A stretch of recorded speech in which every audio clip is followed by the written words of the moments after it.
Bonjour à toutes et à tous et bienvenue pour cette nouvelle lecture.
Et si je vous emmenais en voyage?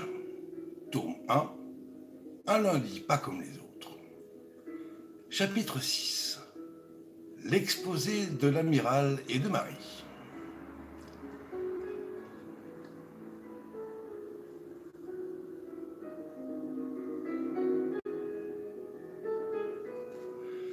Afin de ne pas interrompre inopinément la réunion par une irruption dans le petit palais des glaces, je décide d'aller suivre les débats dans la salle voisine où tous les interprètes sont à pied d'œuvre. Je m'installe dans une des cabines libres, pose le casque d'écoute sur la tête et allume l'écran qui me donne une vision générale de la pièce.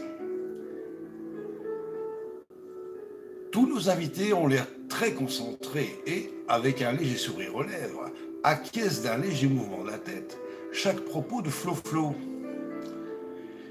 Écoutons voir ce qu'il peut bien leur raconter.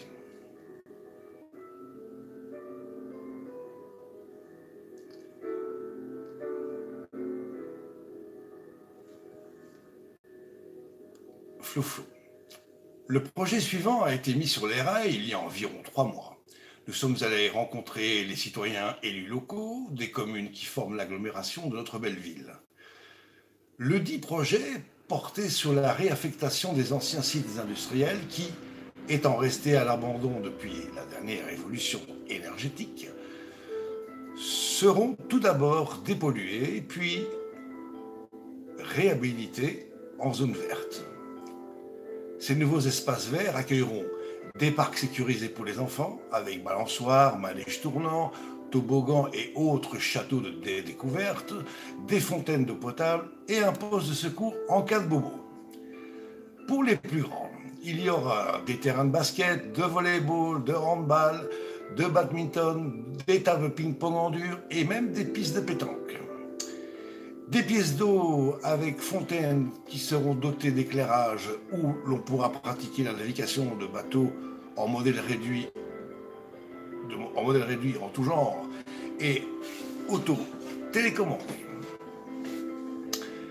Un grand espace commun dédié à la pratique du culte où chaque religion s'y côtoiera dans la paix, le respect et l'harmonie. De grandes pelouses seront réservées pour la pratique du Qigong, Tai Chi Chuan et autres disciplines dites douces. Des vergers pour lesquels nous avons déjà passé commande auprès des différents pépiniéristes de la région afin que soient plantées, dès que possible, les meilleures essences locales d'arbres fruitiers. Des potagers avec légumes régionaux seront également mis à la disposition de la population locale qui sera en charge de leur entretien et qui s'occupera de la distribution équitable des différentes récoltes et cueillettes. Des bancs ainsi que les fontaines d'eau potable seront également installés. Des bancs ainsi que des fontaines, je corrige, pardon, excusez-moi, que des fontaines potables seront également installées un peu partout dans ces grands espaces boisés et fleuris. Des équipes de stewards seront en charge de la surveillance et de la sécurité, disposant chacun d'eux d'un brevet de secouriste, et seront équipés de radioémettrices et réceptrices. Ils circuleront à bord de voiturettes à moteur électrique, équipées d'une trousse à pharmacie de premiers soins, d'une civière et d'un défibrillateur cardiaque. Si vous avez des questions, je suis à votre disposition pour vous fournir tout renseignement annexe, conclut-il en arborant un large sourire.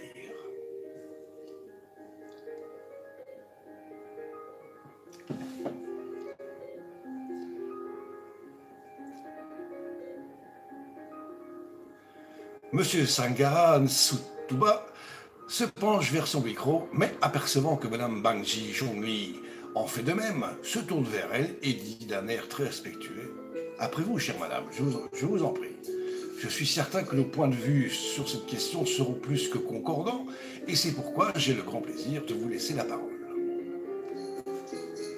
D'un signe approbateur de la tête, elle le salue très dignement avant de se rapprocher à son tour de son micro et dit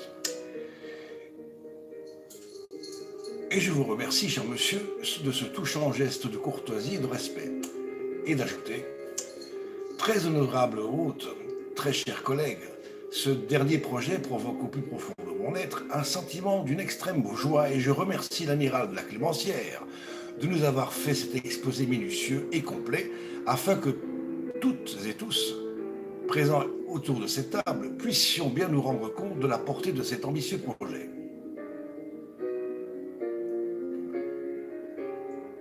Elle resalue Flo et Marie d'une nouvelle, mais avec une plus longue inclinaison de la tête, avant de continuer.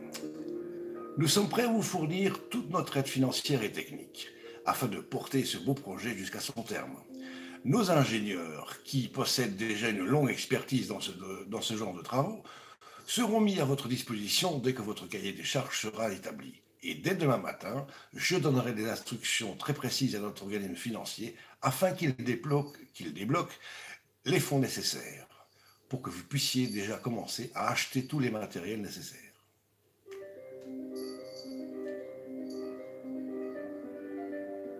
Je donnerai également un signal clair auprès de chaque bureau national afin qu'ils suivent la même démarche et ce, au niveau planétaire. Puis, regardant cette fois Flo, droit dans les yeux, elle poursuit. Je suppose que cette belle initiative sera reprise dans tous les pays où votre belle fondation est déjà active. Est-ce le cas? Et quand pourrons-nous avoir un visuel du calendrier définitif? Conclut-elle d'un ton toujours aussi respectueux, mais plus direct.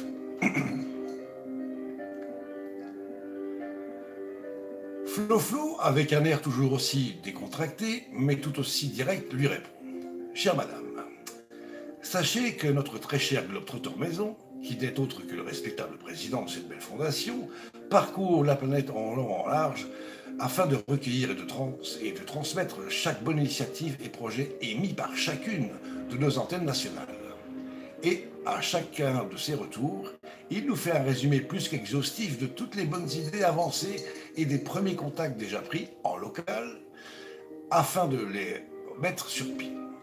Vous vous êtes déjà certainement rendu compte que la communication et lui ne faisaient qu'un, ajoute-t-il d'un air ironique.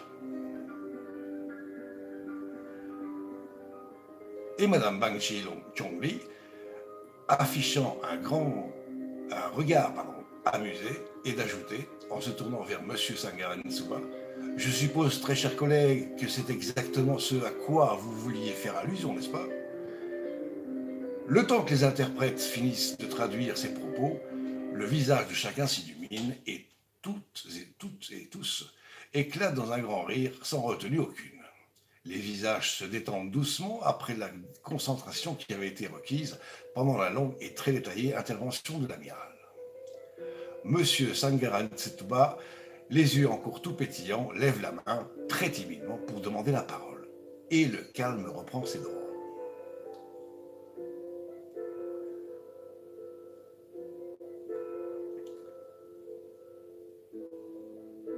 Marie, toute souriante, se tourne vers lui et d'un geste de la main, l'invite à s'exprimer. Il fait mine de se lever avant de se raviser et de commencer excusez-moi très cher et chers collègues, un vieux réflexe. Ce sur quoi toute l'Assemblée tente de maîtriser un nouveau fou rire renaissant, puis il enchaîne. Tout comme ma chère collègue, l'honorable Madame Chongli, vient de vous affirmer, notre conglomérat industriel qui dispose également des meilleurs ingénieurs en géologie et en dépollution, ils vous seront d'une aide plus qu'appréciable afin de traiter très efficacement et durablement les sous-sols souillés par tout type d'hydrocarbures et autres produits rendant les terres de surface inexploitables. Inutile de vous rappeler que notre beau continent africain a été pendant plusieurs siècles exploité de façon irrespectueuse et outrancière et que par conséquent une prise de conscience adaptée et une politique adéquate a été menée afin de retourner en notre faveur et celle de toute la population autochtone cette catastrophique situation. Puis il rajoute, en conclusion, mes amis, les beaux jours sont devant nous et nous avons la responsabilité d'offrir à l'humanité tout entière un futur meilleur. Merci. Cette belle intervention est longuement applaudie par toute l'Assemblée. Son Excellence, Monsieur l'ambassadeur du Brésil, requiert le calme et en tapotant sur son micro. C'est pas et, c'est en. C'est en tapotant sur son micro. Mes très respectables amis, le gouvernement de mon pays sera également très honoré d'apporter sa contribution financière et son expertise à la réalisation de ces différents chantiers. Avec les grands événements sportifs qui ont eu lieu au début de ce siècle, c'est-à-dire dans un passé pas si éloigné que ça, dans notre grand et beau pays, nous avons acquis une très grande expérience pour ce qui est des travaux colossaux en termes de logistique, de gestion du temps de travail et surtout dans le respect du timing initialement estimé. Je rappelle à cette honorable assemblée que le siège sud-américain de cette belle fondation nous a apporté toute son aide lors des dernières Olympiades d'été. Grâce à sa générosité, son dévouement, sa pugnacité et son don de soi, toutes les favelas situées près des différents sites olympiques n'ont cessé de prospérer depuis.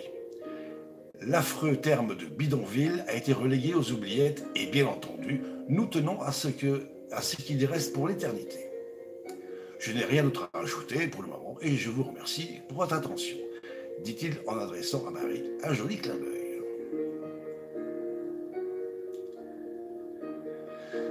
Cette dernière, ayant les pommettes qui ont légèrement viré au rouge pâle, prend la parole avec la voix remplie de satisfaction. Très bien, je vous remercie. Je remercie tous les intervenants pour leur adhésion et leur soutien à ce grand projet.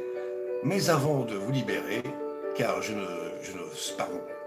excusez-moi, je reprends. Mais avant de vous libérer, car je sais que vous avez toutes et tous un emploi du temps assez chargé, je souhaiterais vous faire part d'un dernier et noble projet de soutien qui nous tient fort à cœur. Donc, si vous le permettez, je vais essayer de vous le résumer du mieux que je peux. Excusez-moi, je bois un petit coup.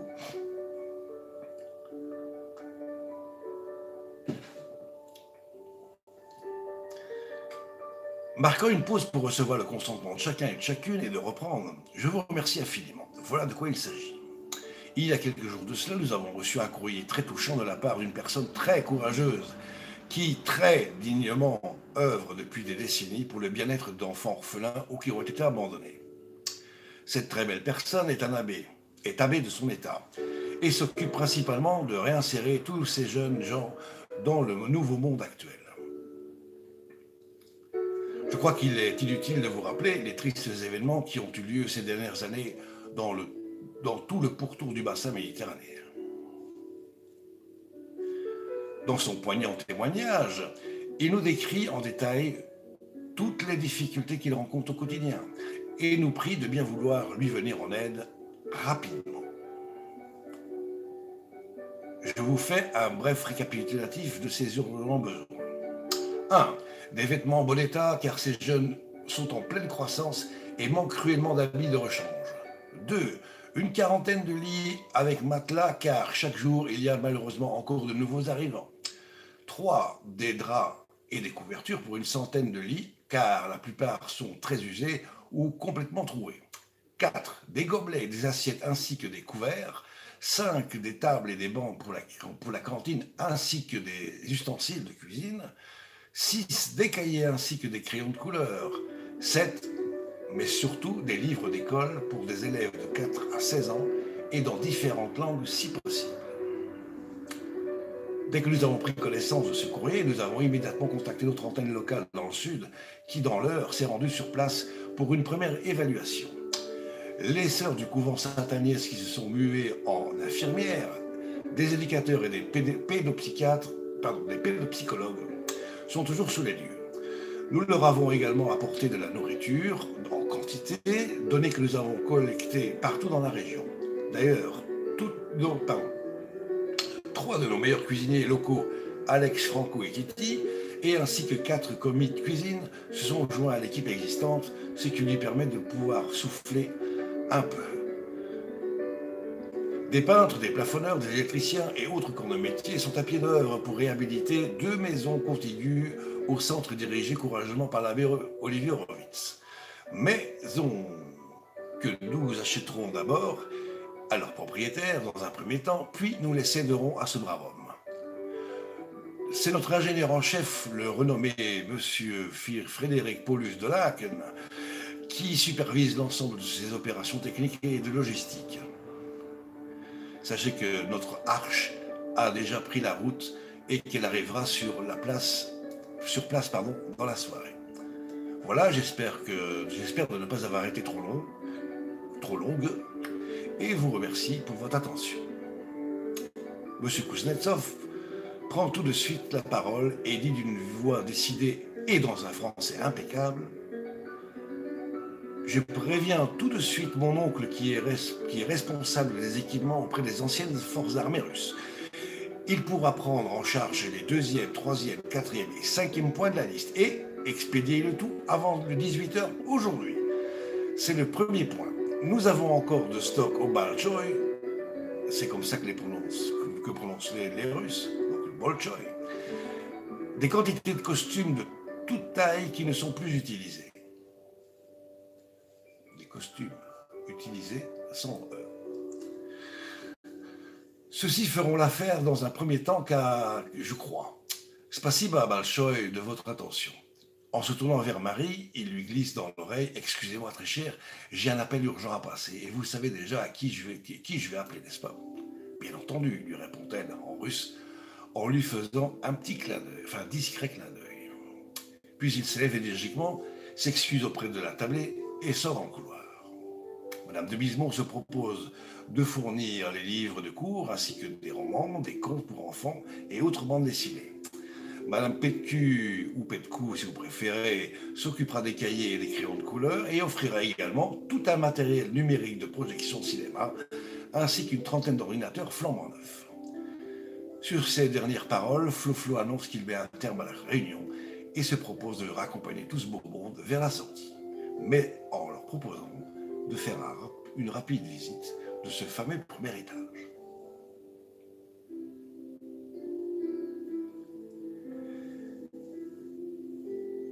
Je suppose qu'un des passages a dû vous bouleverser, voire vous choquer, et j'en suis sincèrement désolé, car rien ne pouvait, jusqu'ici, vous laisser deviner qu'il n'y aurait pas l'un ou l'autre paragraphe douloureux dans ce beau rêve, n'est-ce pas? Et je vais vous rassurer tout de suite en vous affirmant qu'après la pluie arrive toujours le beau temps. C'est inévitable. Donc, vous voilà prévenus et n'oubliez jamais que tout est bien qui finit bien. Et ce sera le cas, je vous le promets. Parole de scout. Fin du live. S'il y a des personnes qui désirent qu'on lance un live papote, eh bien, je fais ça et je vous dis dans 5 minutes. Merci d'avoir été à l'écoute. Bonne journée et meilleurs vœux.